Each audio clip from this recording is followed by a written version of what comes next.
programang ito ay rated SPG. Striktong patnubay at gabay ng magulang ang kailangan. Maaaring may masiselang tema, lengguwahe, karahasan, sexual, horror o droga na hindi angkop sa mga bata. Mapakailanman hindi magbabago.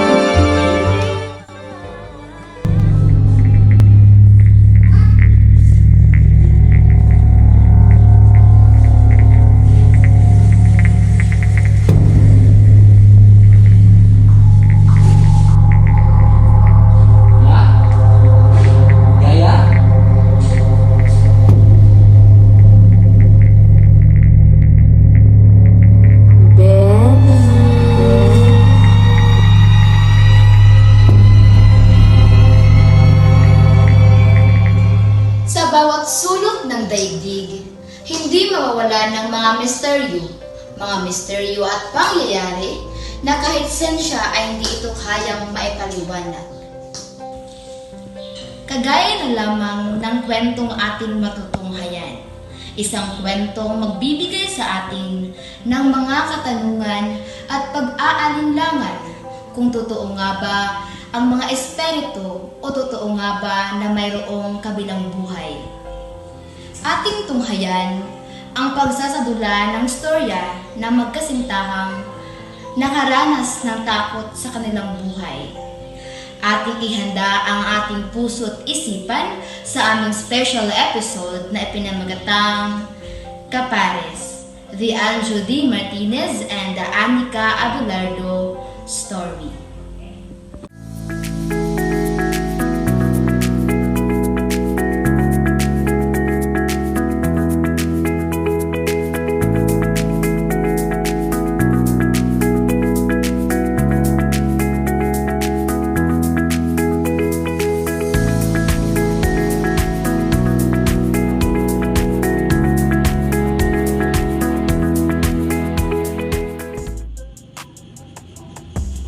Gosh, I can't do this anymore. I need a break. Me too. Mito-mito ka dyan. Kala mo naman dami mong inahatupag. Puro papaganda lang inahatupag mo. Guys, what's wrong studying? There's so much fun in learning.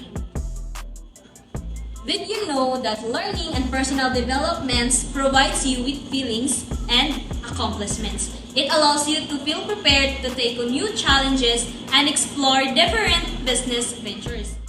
Continuing to learn helps to build confidence. It forces you out of your comfort zone and has a positive impact in your self-esteem.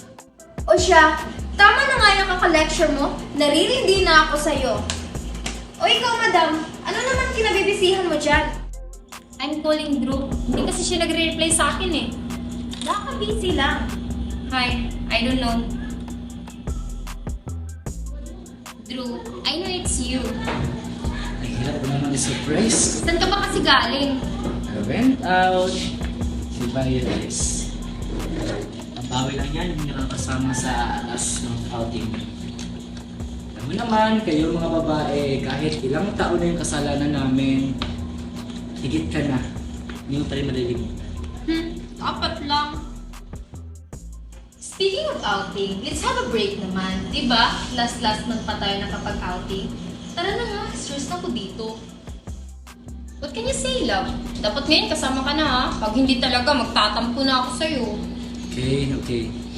Let's plan on everything today. Kung anong dadalhin, kung ano yung kailangan, or everything that we need to plan.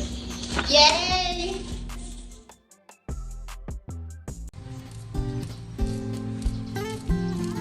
Nandito na ba ang gamit mo? Oo, nandito na. Makeup mo? Nandito na nga kanina. Pati ka lang, love. Tawagin ko lang sila para makalis na tayo. Hey, guys! Prepare everything. Babiyahin na tayo. Ikaw, wala ka bang nakalimutan? Wala na, ito naman kailangan ko. Okay naman. O, Dayan, saan ba yung boyfriend mo? Di daw siya makakasama dahil magtilining sila. Ay, how sad naman. Buti pa yung boyfriend ko. Makakasama siya. Hey, stop it. Sumama lang din naman ako para mambawi sa'yo. Okay. Oh!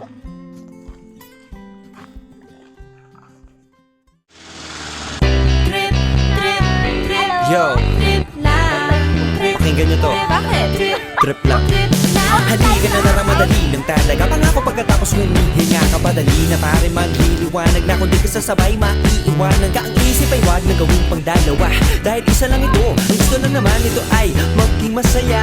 Para di ka mabato ay iwasan mo ang pananatili sa isang lugar. Ibig ko sabihin ay wag ka papasakop sa takot, wag ka papasakop. Kapag nangate, di ka dito isipin mo. Hinipan sa lahat ng karanasan mo dito sa mundo. Bilang tao, ganoon pa rin hindi nagbago. Pinakamasaya yung di pinlano. Kasi pag di mo ka alam, di mo ka nalaman, pero exciting naman.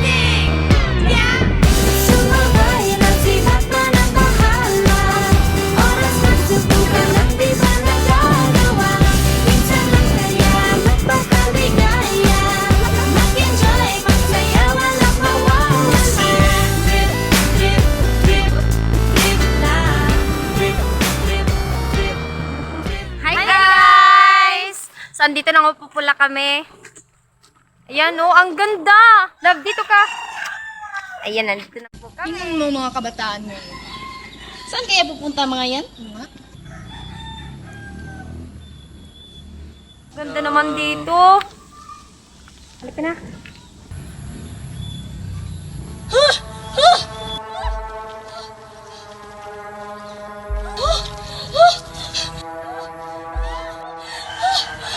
Ano nangyari dyan? Bakit yung tigiturin? Kilala mo ba yan? Hindi naman siguro. Tama lang. Nagugutom na ako.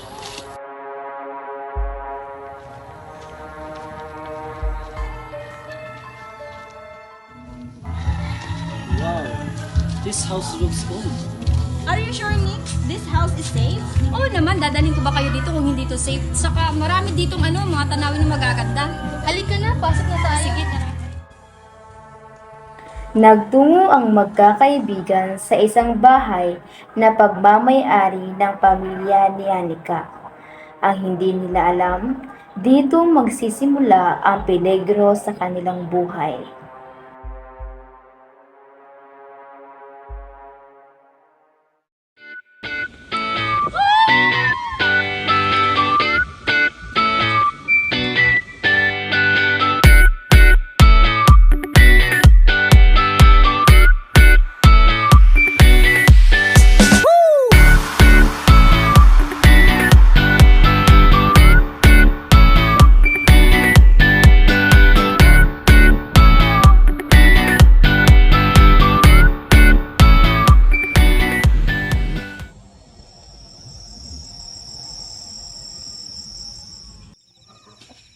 Grabe, nakakapagod, but still, nag-i-enjoy ako in fairness. Guys, you know the meaning of LGBTQ? No. LGBTQ is an acronym that stands for lesbian, gay, bisexual, transgender, and queer. It's for people who aren't heterosexual. It's also for people who don't identify with the sex they were assigned at birth. Ikaw, Rika, napaghalataan ka na. Are you gay? God knows, it is just some of my knowledge, and all I want is to share it with you guys. And aside from that, I am not gay, okay? Ay, nako, kayong dalawa talaga. Magpahinga na nga lang tayo. Ha? Next, anong meron sa kwarto sa taas? Ewan ko. Basta sabi ni Mami, bawal na pumasok dyan. Halika.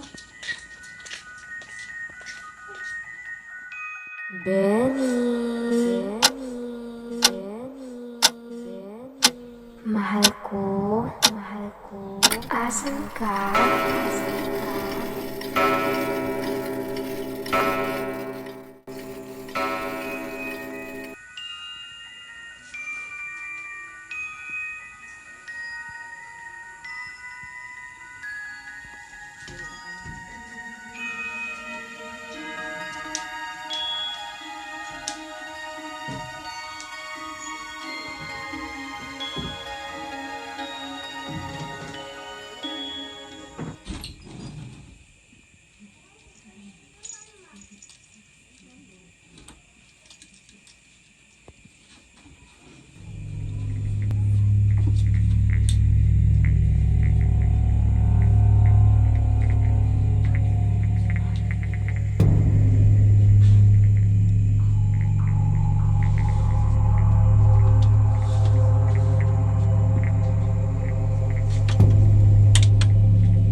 What you doing here?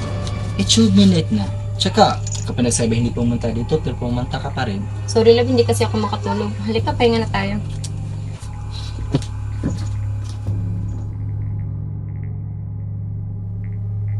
Mahal ko, asan ka? Nang gabi yun, talaga bang nagpakita siya sa'yo? Opo, nagharap po talaga kami. Nakita ko po talaga yung mukha niya, kaya takot na takot po talaga ako.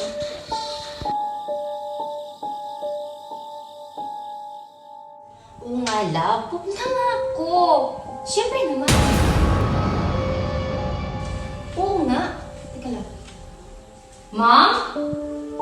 Mom, is that you?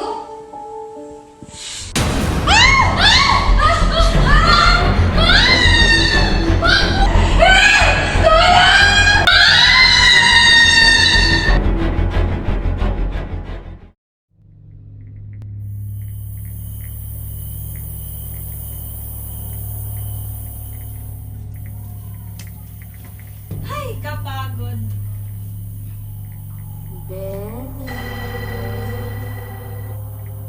Dayan? Dayan? Andyan ka na ba? Dayan? Ay, wala pala.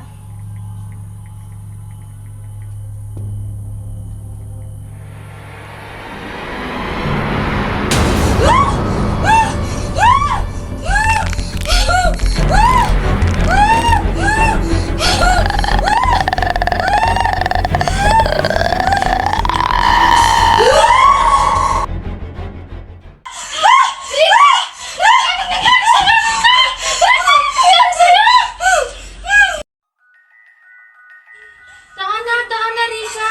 Kukuha muna ako ng tubig.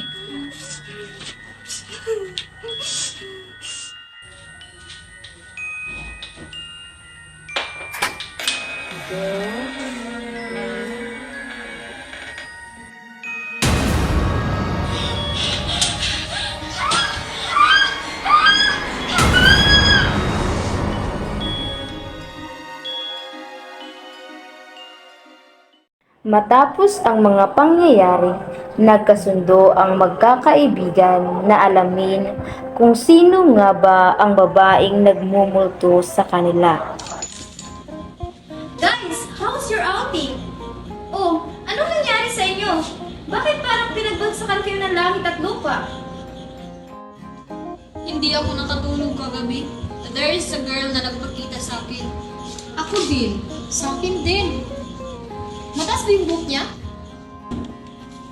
Ito ba yun? Oo, siya yun. Saan mo ba nakuha yung larawan na yan? Nakita ko to sa lumang bahay. Anong meron dun sa lumang bahay? Hindi ko rin alam. Tara, magtanong tayo sa mga taong nakatira doon malapit sa lumang bahay. Bumalik sila sa lumang bahay at nagtanong-tanong sa mga naninirahan malapit doon. Magandang hapon po. Magandang hapon din. Pwede po ba magtanong? Pwede. Ano po yun? Pwede po ba kaming magtanong kung may nalalaman po ba kayo mga kwento-kwento tungkol dyan sa lumang bahay? Yung lumang bahay. Usap-usapan kasi dyan, may mga kapalaghan nangyari. Alam niyo ba, may isang babae nagmumulto sa bahay na yan. Dyan ang bahay na yan. Meron kasing sabi-sabi kaya nagmumulto ang babae na yan dahil pinatay ang kanyang kasintahan.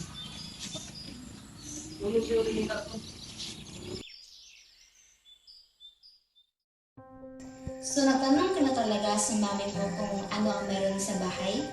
Opo. Nung naranasan ko po yung pananakot niya, naglakas loob na talaga akong tanungin si Mami kung saan ba talaga galing yung bahay. At ang sabi naman ni Mami, hindi talaga amin yung bahay na yun at binigay lang yun sa kanya ng totoong may-ari.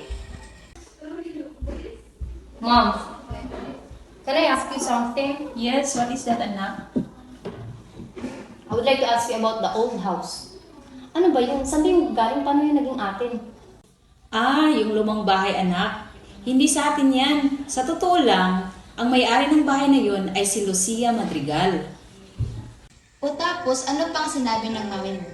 Yun nga po. Pagkatapos niya po yung sabihin sa amin, sinabi niya naman sa amin kung saan nakatira yung may-ari. At yun nga po, pinuntahan namin yung may-ari.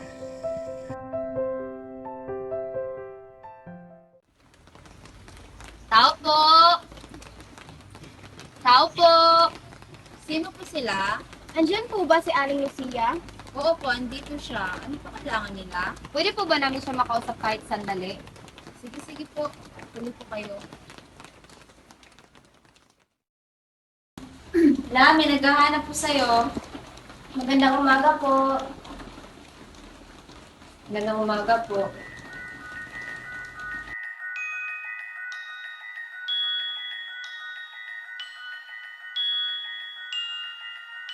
Maupo po kayo.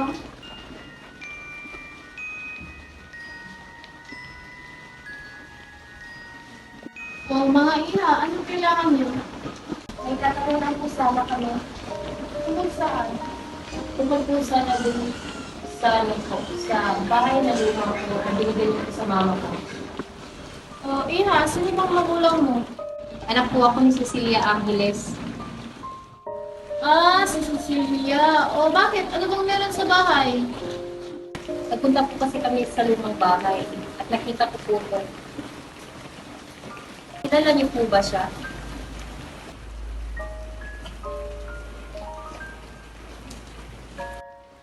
Saan niyo nakuha ang larawan ko? Sorry guys, may tinawagan lang ako. Ay, magandang umaga po. Bago niyo sagutin ang aking mga tanong. Apo, ikuha mo nga muna kami ng mainom. Opo, Lola. Nakita ko po kasi yan sa kwarto sa lumang bahay. Sino po ba siya? Ang babaeng ito ay si Corazon. La, dito na po yung tubig.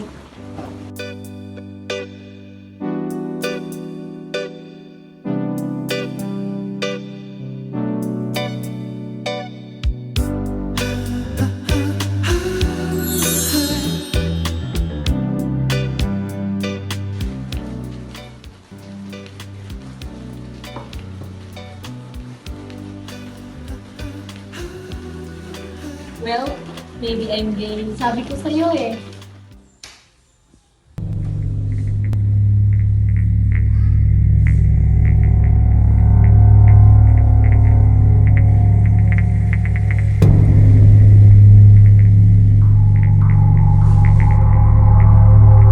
Ma? Yaya? Ano po bang nangyari sa kanya? Bakit para po hindi pa po siya matahimik? Si Corazon ay hindi matahimik dahil sa pagkamatay ng kanyang ninang. Ginagawa niya ang lahat ng to upang maiganti ang kanyang minamahal. Siguro isa sa inyo'y akala niya yun ang nawala niyang minamahal. Bakit po gusto niyang saktan ang lalaking minamahal niya? Lalaki? Hindi lalaki ang karelasyon ni Corazon. Sa totoo nga niyan. Apo? Bakit po, La? Kunin mo nga yung papel sa taas ng aparador. Ito po ba yun?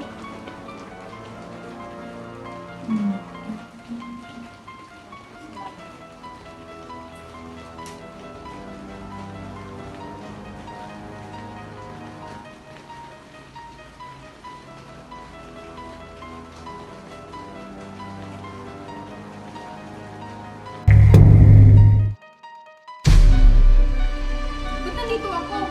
Ba't kamukha ko to? Ang babaeng nasa larawan ay si Benilda. Si Corazon ay anak ni Don Emilio de los Reyes. Sa mga panahon na ito ay nasa tradisyon na sa kanilang pamilya na sundin ang nakakatandang lalaki o ang ama ng tahanan. Kami naman ni Ate Benilda ay anak ng katulong nila Don Emilio.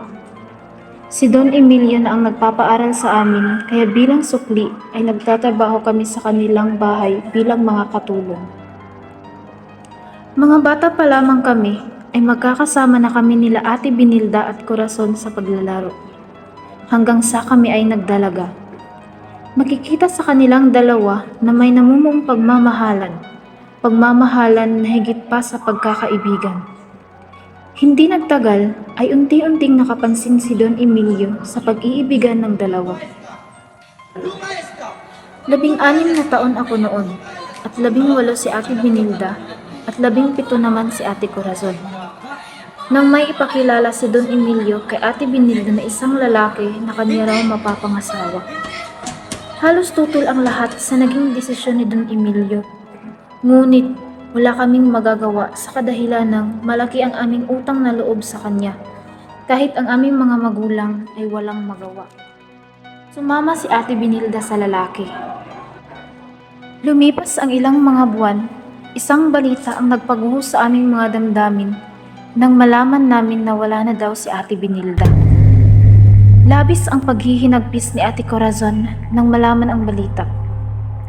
Hindi nagtagal ay hindi na nakayanan ni Ate Corazon ang sakit na kanyang nararamdaman hanggang sa nawalan na lamang siya ng buhay sa loob ng kanyang kwarto. Kaya hanggang ngayon ay hindi pa rin siya matahimik, lalo na kapag papalapit na ang araw ng kamatayan ni Ate Binilda. So sa panahon pala nila Corazon ay nangyayari ang tinatawag na patriarchal. Did you know the word patriarchy? So patriarchy is from the Greek word patriarchis, which means the rule of the father. It is a social system where men primarily holds power in the political and the private spheres.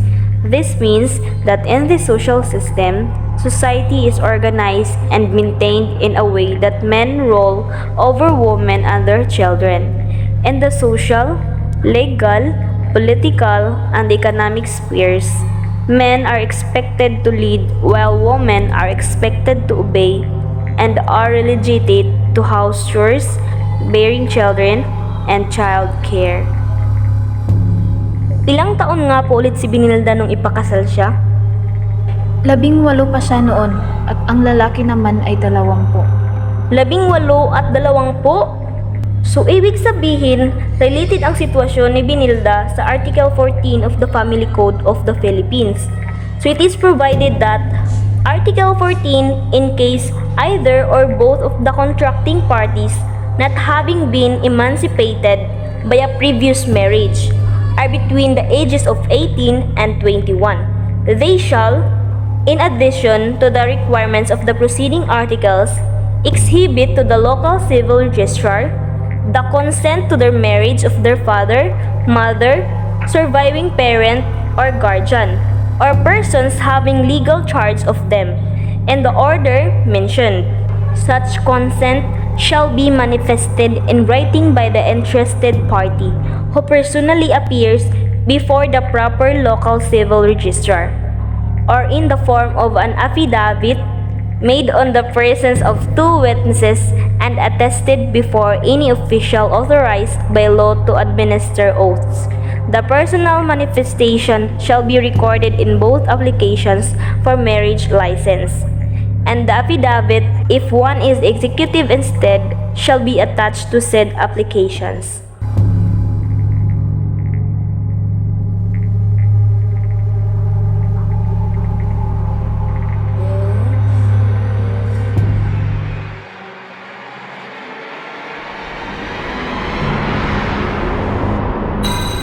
Totoo nga niyan, yun ang anniversary ng kanyang pagkamatay.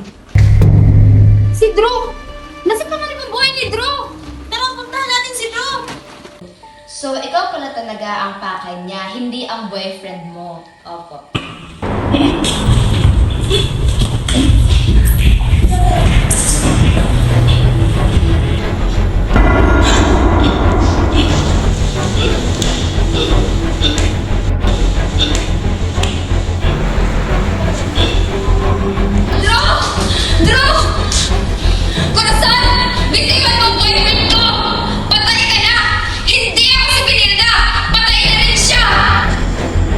Hindi, mahal ko. Magsasama na tayo. Malapit na. Pag-iusap! Patay na si Binilda! Tigilan mo na kami! Hindi! Pinagkaitan nila tayo ng kasiyahan. Kinuha ka nila sa akin. Masaya tayo noon. Bakit hindi na lang nila tayo hayaan?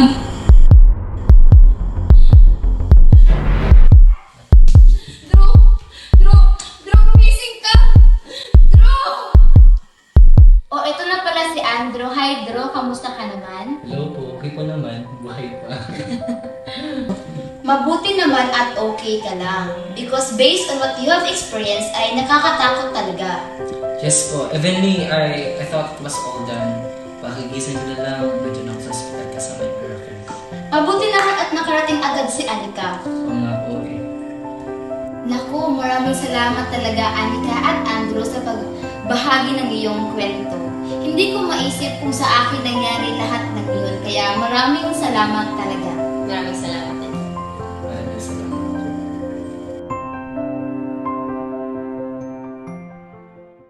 Nagsimula sa simpleng galaan, umabot sa kabutan, hanggang sa muntik nang mawala ng buhay. Yan ang naging karanasan ng magkasintahang sina Andrew at Anika.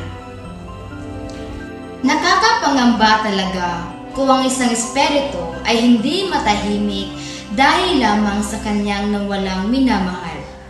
Tunay nga na ang pag-ibig ay walang pinipiling lugar, panahon at tao. Basta't mahal mo ay handa kang gawin ang lahat, makasama lang sila muli. Ngayon, bukas at magpakailanman.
Ang susunod na programa ay rated SPG.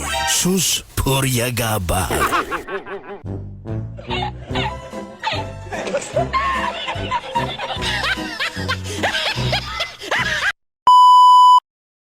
Three, two, one, go. 3, 2, 1, go. Well, maybe. 3, 2, 1, go. 3, 2, 1, go. Well, maybe I'm gay.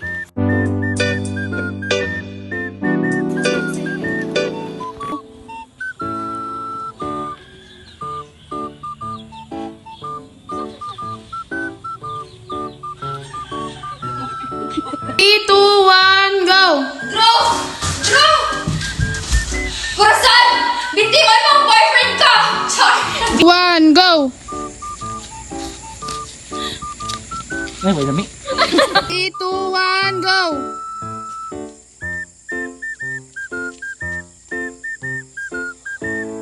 Up and down. Up and down. Up and down. 3, 2, 1, go! Oh, ito na pala si Andrew. Hi, Drew. Kamusta ka naman? Hello po, okay po naman, buhay pa.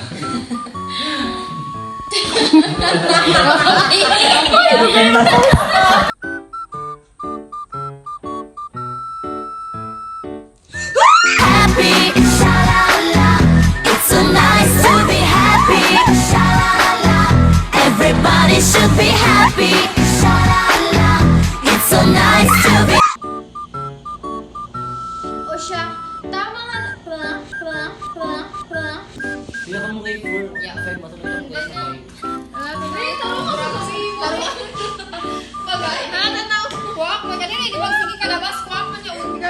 Ito, Roger. Uy, ako pala sa gudang ako kay. Guard. Uy, guard. Ano ba, Andrew? Gusto mo